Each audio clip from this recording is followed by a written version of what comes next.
ആ കഥാപാത്രത്തിന് ആക്ച്വലി പറയുകയാണെന്നുണ്ടെങ്കിൽ ലിറ്ററലി സ്പീക്കിംഗ് ആ കഥാപാത്രത്തിന് ഒരു പൂർണ്ണത ഉണ്ടായിട്ടില്ല. അത് ആ ഷൂട്ടിങ്ങിന് ഉണ്ടായിട്ടുണ്ട്, റിലീസിങ്ങിന് അത് ഉണ്ടായിട്ടില്ല, എഡിറ്റ് ചെയ്ത് പോയിട്ടുണ്ട്. അപ്പോൾ അതിൻ്റെ ഒരു ഇൻട്രൊഡക്ഷൻ ഒരു രീതിയും ഇൻ ബിറ്റ്വീൻ ആ കഥാപാത്രം എന്താണ് പോർട്രേ ചെയ്യാൻ കാണിച്ചതും എൻഡിലും ആ കഥാപാത്രം അത്രയും സ്ട്രോങ് ആയിരുന്നു. ആ 3 സാധനങ്ങളില്ല. അതുകൊണ്ട് ഇപ്പോഴും ആളുകൾ എൻ്റെ ആ ഒരു ചെറിയൊരു പ്രകടനം എന്ന് വേണമെങ്കിൽ പറയാം, ഞാൻ അതിനകത്ത് ഒരു ഭയങ്കര സംഭവമായിട്ടൊന്നും ചെയ്തിട്ടുണ്ടെന്ന് എനിക്കങ്ങനെ തോന്നുന്നില്ല. ഓക്കെ, ആ ഒരു ക്യാരക്ടർ എന്താണ് നീഡ് ചെയ്തത്, ജോഷി സാർ എന്ന് പറയുന്ന ഒരു ഡയറക്ടറിന് എന്തായിരുന്നു ആവശ്യം, അതാണ് നമ്മൾ കൊടുത്തിട്ടുള്ളത്. അങ്ങനെയാണല്ലോ, ഒരു ഡയറക്ടറിന് ആവശ്യമുള്ളല്ലോ നമുക്ക് കൊടുക്കാൻ പറ്റത്തുള്ളൂ. അപ്പം അത് ഞാൻ കൊടുത്തിട്ടുണ്ടെന്ന്. പക്ഷേ ഇപ്പോഴും ആൾക്കാർ എന്നെ അപ്ലോസ് ചെയ്യുമ്പോഴത്തേക്ക് ആ കഥാപാത്രത്തെ ചൊല്ലി എൻ്റെ അടുത്ത് ഇങ്ങനെ ഭയങ്കരമായിട്ട് പ്രൈസ് ചെയ്യുമ്പം ഞാൻ താങ്ക്സ് ഒക്കെ പറയുമെങ്കിലും എൻ്റെ മനസ്സിൽ ഭയങ്കരമായിട്ടൊരു സങ്കടം ഓഫ് കോഴ്സ് ഉണ്ട്.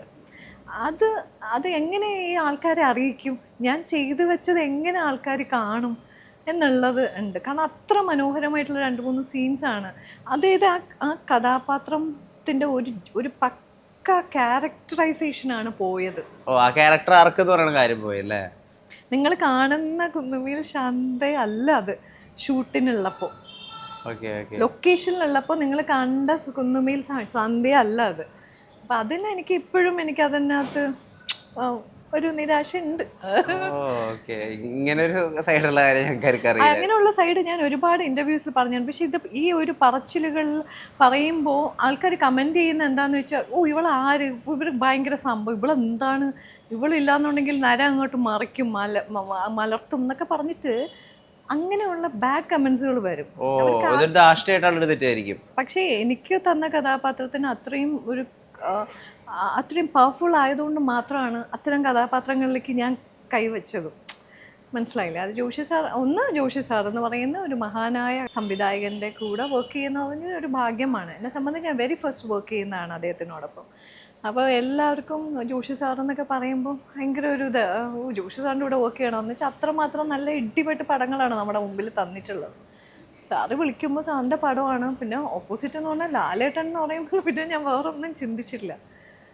പക്ഷെ അത്തരം സന്തോഷത്തിലും അത്രയും എന്താ പറയുക, അതിലാണ് ഞാൻ ആ മൊത്തം വർക്ക് തീർത്തത്. പക്ഷേ എനിക്കതിൻ്റെ ഒരു end result as an actress നിങ്ങൾ എൻ്റെ അടുത്ത് ചോദിക്കുകയാണെങ്കിൽ എനിക്ക് എപ്പോഴും അത് സങ്കടമായിട്ടുള്ള ഒരു കഥാപാത്രമായിരുന്നു. ഇപ്പം ഈ റീൽസിൻ്റെ കാര്യമൊക്കെ പറഞ്ഞപ്പോഴേ സ്വയമായിട്ടും കുറേ റീൽസൊക്കെ ചെയ്യുന്നില്ലേ, അതിന് എവിടുന്നാ സമയം കിട്ടുന്നത്?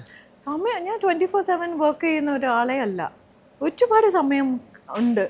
അങ്ങനെ എന്താ പറയുക, നമ്മൾ രാവിലെ എണീറ്റ ഉടനെ ഡെയിലി ഷൂട്ട്, ഡെയിലി സംഭവങ്ങൾ, അങ്ങനെ ഒരാളെ അല്ല. വളരെ വിരളം വർക്കുകൾ മാത്രം ചെയ്യുന്നു, വളരെ വിരളം പബ്ലിക് അപ്പിയറൻസ് നടത്തുന്നു. എൻ്റെ ഫാമിലി എനിക്ക് കുറേ ഇമ്പോർട്ടൻസ് ഉണ്ട്. ഇപ്പോൾ ഫാമിലിയിൽ ഞാൻ ഇമ്പോർട്ടൻസ് കൊടുക്കുമ്പം ഫാമിലിക്കകത്ത് തന്നെ ഒരുപാട് സമയം കിട്ടുന്നുണ്ട് എനിക്ക്. മീൻസ് വീടിനകത്ത് തന്നെ ആ സമയം ഞാൻ വെറുതെ ഇരിക്കുമ്പോൾ നമ്മൾ ചെയ്യാതെ പോയ സാധനങ്ങളൊക്കെയാണ് ഈ റീൽസിൽ. നമുക്കൊക്കെ സ്വപ്നം മാത്രമേ കാണാൻ പറ്റുള്ളൂ. ഈ അബ്രപാളികളിൽ ഇങ്ങനെ ഒന്ന് അഭിനയിച്ചാൽ എങ്ങനെയിരിക്കും, ഈ സോങ്ങിൽ ഇങ്ങനെ ഇരിക്കും, അതൊക്കെ. അപ്പോൾ ആ സ്വപ്നം കാണുന്ന ചില പാട്ടുകളൊക്കെ നമുക്ക് ഭയങ്കര റൊമാൻറ്റിക് ആയിട്ടുള്ളൊരു പാട്ട് ഞാൻ ചെയ്താൽ എങ്ങനെ ഇരിക്കും. അപ്പോൾ എൻ്റെ ഒരു ഡയറക്ടോറിയൽ വിഷനാണത്, ഞാൻ ചെയ്താൽ എങ്ങനെ ഇരിക്കും. എന്നിട്ട് ഞാൻ തന്നെ ആസ്വദിക്കാൻ വേണ്ടിയിട്ടാണ്. പിന്നെ ഞാൻ വിചാരിക്കും കൊള്ളാമല്ലേ, അപ്പോൾ പിന്നെ അങ്ങോട്ട് അപ്ലോഡ് ചെയ്ത് കളയാം. അപ്ലോഡ് ചെയ്യുമ്പോൾ എന്താ പറയുക, 300, 400, 500, 1000 കമൻസാണ് വരുന്നത്. നല്ല കമൻസ്, വെരി ഗുഡ് കമൻസ് ആണ് ഇൻസ്റ്റയിലും. പൊതുവെ ഫേസ്ബുക്കിൽ ഏറ്റവും മോശകരമായിട്ടുള്ള കമൻസ് വരുന്നത്. ഇൻസ്റ്റയിൽ കുറേ കൂടെ സ്റ്റാൻഡേർഡ് ആയിട്ടുള്ള കുറച്ച് ടീമുണ്ട്. ഭയങ്കര ഫേസ്ബുക്കിലാണെങ്കിൽ ഒത്തിരി സബ്സ്റ്റാൻഡേർഡ് ആയിട്ടുള്ള ആൾക്കാരെ കാണാൻ പറ്റും. അതുകൊണ്ട് ഞാൻ ഫേസ്ബുക്ക് നിർത്തി ഇൻ ദ സെൻസ് ഞാനില്ല ഫേസ്ബുക്കിൽ. ഇൻസ്റ്റയിലൊക്കെ എന്തെങ്കിലും പോസ്റ്റ് ചെയ്യുന്നത് ഇൻസ്റ്റ ത്രൂ ഫേസ്ബുക്കിൽ പോകുന്നുണ്ടെങ്കിലേ ഉള്ളൂ. ഞാൻ മൈൻഡ് പോലും ചെയ്യാറില്ല. കാരണം ബാഡ് കമൻസ് നോക്കിയിട്ട് എനിക്കൊരു നെഗറ്റീവ് എനർജി ഉണ്ടാക്കാൻ താല്പര്യമേ ഇല്ലാത്തൊരു കക്ഷിയാണ്. അപ്പോൾ അതുകൊണ്ട് ആ ഭാഗമേ നോക്കാറില്ല. ഇടക്കാലങ്ങളിലൊക്കെ വർഷങ്ങൾക്ക് മുമ്പ് ഒക്കെ നോക്കിയിരുന്നു. കാരണം ആൾക്കാരുടെ ഒരു ഫ്രസ്ട്രേഷനാണ് ആക്ച്വലി ഈ ബാഡ് കമൻസിലൂടെ കൊണ്ടുവരുന്നത്. ഇവളെന്താ സംഭവം എന്ന് വെച്ചാൽ അങ്ങനെ ഒരു ചോദ്യം ചോദിച്ചില്ല എന്നുണ്ടെങ്കിൽ ഒരു വ്യക്തിക്ക് ഉറക്കം വരില്ല. അത് എന്താണ് അതിൽ ഒരു ഹേറ്റ് സ്പ്രെഡ് ചെയ്തില്ലെങ്കിൽ ഒരു ഹേറ്റ്നെസ് സ്പ്രെഡ് ചെയ്തില്ല വെച്ചാൽ ആൾക്ക് അതിപ്പോൾ ആ ഒരു കമൻറ്റ് കണ്ടാൽ അതിനോട് പോട്ടീവായിട്ട് ഒരുപാട് ആൾക്കാർ ഇത് എന്താണ്, അതിൻ്റെ മുന്നിൽ എന്താണ്, പിന്നിലെന്താണ്, ഈ സാധാരണ തമ്പ് ഇതൊക്കെ കൊടുക്കുമ്പോൾ നോർമലി അപ്പം നിങ്ങൾ ഇതിനകത്ത് എന്ത് തമ്പാണ് കൊടുക്കുന്നതെന്ന് എനിക്കറിയില്ല. അപ്പം അത് എന്തിനാണ് നിങ്ങൾ കൊടുക്കുന്നതെന്ന് പറഞ്ഞാൽ ഇറ്റ്സ് യുവർ ബിസിനസ് ഇത്.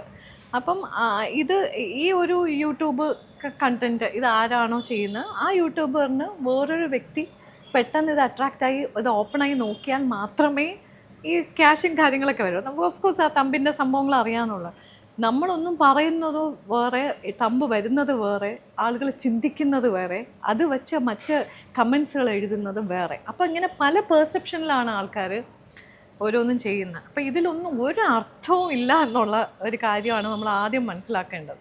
ഓരോരുത്തർ ജീവിക്കാൻ വേണ്ടി ഓരോരോ സംഭവങ്ങൾ ഇങ്ങനെ ഉണ്ടാക്കുന്നു, അതിൻ്റെ ഒരു ഭാഗമായി നമ്മൾ വന്നിരിക്കുന്നു, കാര്യങ്ങൾ ചോദിക്കുന്നു, തുറന്നു പറയുന്നു. ചിലവർക്ക് ആ തുറന്നു പറച്ചിലുകൾ ഭയങ്കര പ്രശ്നമായേക്കാം.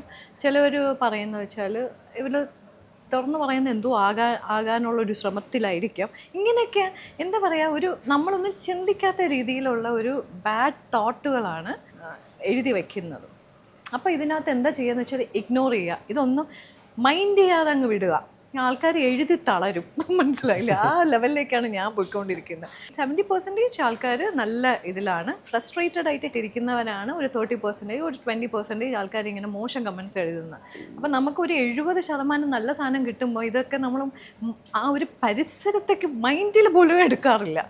ആൾക്കാർ വിഡ്ഢികളാണ്, അങ്ങനെ മോശം ആൾക്കാരെ പറ്റി എഴുതിക്കൊണ്ടിരിക്കുന്ന വ്യക്തികൾ വിഡ്ഢികളാണെന്നേ ഞാൻ പറയുള്ളൂ. ഒരു 1-2 വർഷം മുമ്പ് ഈ നമ്മുടെ കാബാലിക എന്നുള്ള ഷോർട്ട് ഫിലിമിന്റെ ഒരു കവർ പിക്ക് ഉണ്ടല്ലോ, അപ്പൊ ആ പിക്ക് വെച്ചിട്ട് സോന നായരുടെ ഇപ്പോഴത്തെ അവസ്ഥ എന്ന് പറഞ്ഞിട്ടാണ് അതിന്റെ വീഡിയോ.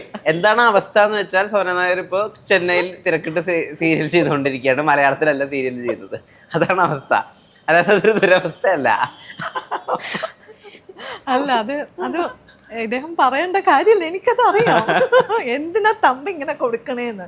ശരിക്കും ആ കാബാലിക എന്നുള്ള ഷോർട്ട് ഫിലിം കുറെ കൂടി ആൾക്കാർ കണ്ടിരുന്നെങ്കിൽ എന്തായിരുന്നു ആ അങ്ങനെ ഒരു ബാക്ക്ലെസ് ആയിട്ടുള്ള ഫോട്ടോയുടെ ഉദ്ദേശത്ത് കുറേ കൂടി ആളുകൾക്ക് മനസ്സിലായിരുന്നില്ല. കാരണം ആ കാബാലിക എന്നുള്ള ഷോർട്ട് ഫിലിം ശരിക്കും ഒരു ഫിലിം വെർത്ത് ആയിട്ടുള്ള ഷോർട്ട് ഫിലിം ആയിരുന്നു. കുറെ ഗവൺമെന്റ് ഓൺഡ് തിയേറ്റേഴ്സിൽ ആ ഷോർട്ട് ഫിലിം പ്രദർശിപ്പിച്ചിട്ടുണ്ട്. സൂര്യകൃഷ്ണമൂർത്തി സാർ അതിനെപ്പറ്റി 1/2 മണിക്കൂറോളം പ്രസംഗിച്ചിട്ടുണ്ട്. എന്തായിരുന്നു ശരിക്കും ആ ഫോട്ടോന്റെ അർത്ഥം? ആ ഫോട്ടോ ഷെയർ ചെയ്ത് ആർക്കും ഇപ്പോഴും മനസ്സിലായിട്ടില്ല എന്നുള്ളത്. ഒരു കണക്കിന് മനസ്സിലാവാതെ ഇരിക്കുന്നതാണ് ബെറ്റർ. ഈ മനസ്സിലാക്കിയതോളം മതി. കാരണം എന്ന് വെച്ചാൽ നമ്മൾ പലപ്പോഴും ഞാൻ പറയില്ലേ, അങ്ങേറ്റവും ഇങ്ങേറ്റവും അറിയാതെയാണ് ആൾക്കാർ നമുക്ക് ഭയങ്കരമായിട്ട് കമൻറ്റബിൾ ആയിക്കൊണ്ടേയിരിക്കുന്നത്. അത് ഭയങ്കര തെറ്റായിട്ടുള്ള ഒരു പ്രവണതയാണ്. നമ്മൾ ഒരു കാര്യം വളരെ വ്യക്തമായിട്ട് പറയാൻ ഉദ്ദേശിക്കണമെങ്കിൽ അത് പൂർണ്ണമായിട്ട് ഒന്നുകിൽ ഒരു മിനിമം ഒരു ഇതിൽ ഒന്ന് അറിഞ്ഞിരിക്കണം എന്നുള്ളതാണ്. എന്താണ്, എന്തിനായിരുന്നു എന്നൊക്കെ ഉള്ളത്.